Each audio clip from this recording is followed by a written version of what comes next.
Então, dentro disso que nós ouvimos, eu entendo que quando um evangélico, se ele é eleito, né, ou um cristão, vamos colocar assim, os princípios dele têm que ser pautados dentro dos princípios que nós aprendemos da palavra de Deus. E se nós estamos aprendendo sobre, vamos pegar o exemplo que quem nos deixou, Jesus, né?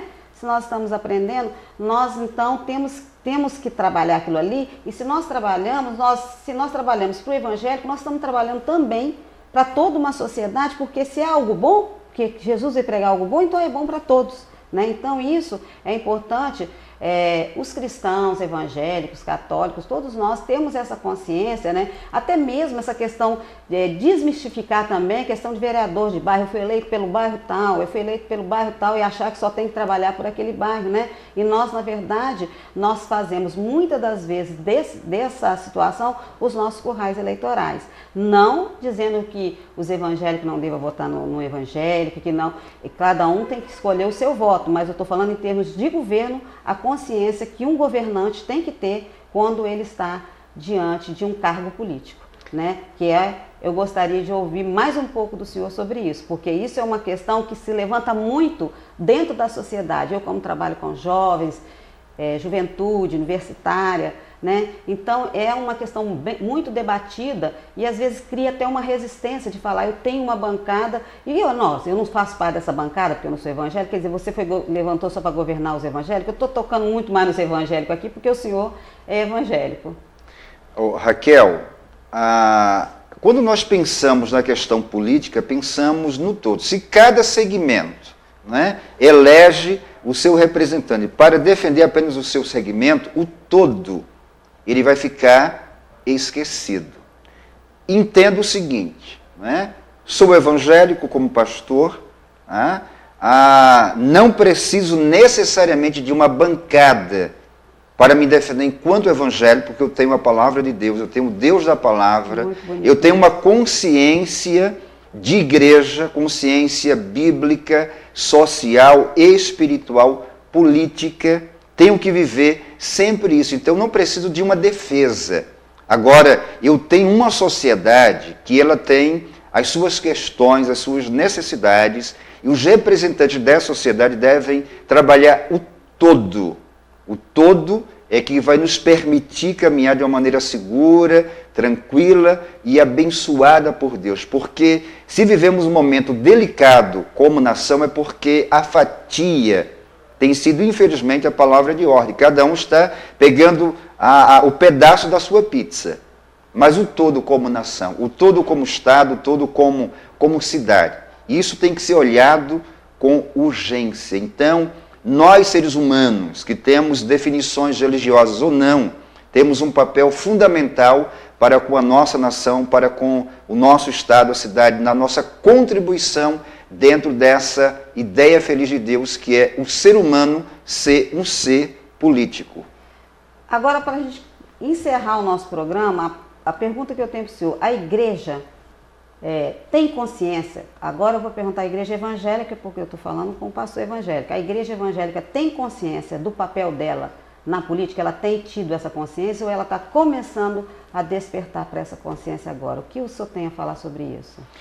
A igreja, como nação, tem se despertado para essa importância, para esse papel. Hoje nós temos a liberdade de sentar com você, de conversar sobre isso, de sentar com outros líderes também religiosos, com a membresia da igreja e podermos conversar. É um despertar, mas esse despertar é muito interessante, porque só chegaremos à consciência quando nós somos despertados. Então, estamos caminhando, temos que avançar muito mais, temos que conversar, sempre dentro de uma maneira muito madura, equilibrada, mas a igreja entende isso, ela sabe, pode e deve participar, e digo, igreja enquanto pessoas humanas, não enquanto instituição, mas é um despertar muito interessante porque estamos lendo muito mais na Bíblia acerca daquilo que Deus quer que façamos como igreja de Cristo Jesus.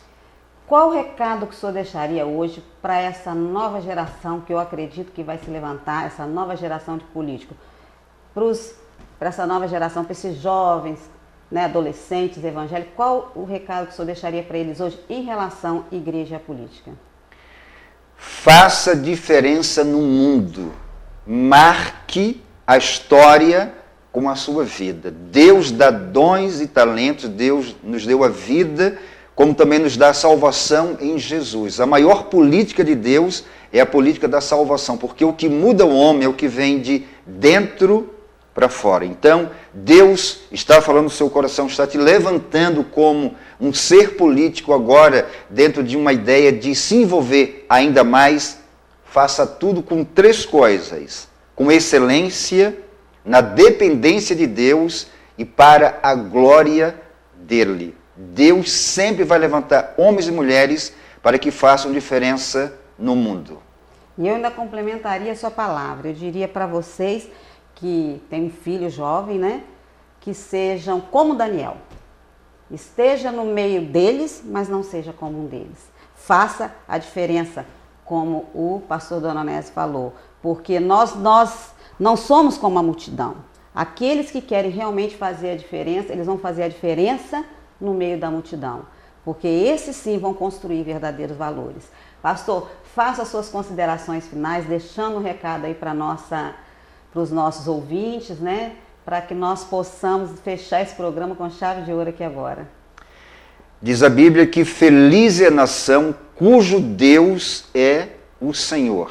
E nós temos que apresentar à nossa nação um único homem que pode abençoar, que pode gerar paz, que pode resolver as nossas questões, que é Cristo Jesus. Então, é sempre bom nós termos esse entendimento, que Deus tem um profundo amor para com a nossa nação, tem interesse que sejamos melhores, muito mais abençoados. Jesus sendo o Senhor dessa nação, Senhor das nossas vidas, nós vamos cumprir com os nossos papéis enquanto famílias, enquanto igrejas, enquanto sociedade, enquanto seres humanos, na questão espiritual, social, política como um todo. Que Deus abençoe a vida da Raquel, a vida da nossa cidade, da nossa nação, e não se esqueça disso. Feliz é a nação cujo Deus é o Senhor. Nós chegamos ao final de mais um programa Raquel Gerda Entrevista. Esse é um assunto que nós poderíamos ficar aqui horas e horas conversando, mas a gente depois nós vamos combinar com o pastor de fazer uma mesa de debate, né? Onde todos vão poder participar, questionar e fazer algo que realmente a gente possa trazer mais esclarecimento dentro desse mito que se criaram, né? Que igreja e política não se mistura. Nós somos seres políticos e nós temos o papel também como igreja dentro da política.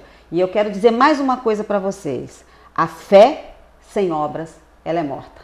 Como a obra também sem fé, ela é morta. Então vamos exercer a nossa fé, mas vamos também agir, porque é isso que Deus tem esperado de todos nós. Nós agradecemos a sua audiência. Continue mandando os seus e-mails, continue mandando as suas mensagens, continue nos procurando, porque esse programa é feito por você e para você. E até o próximo programa.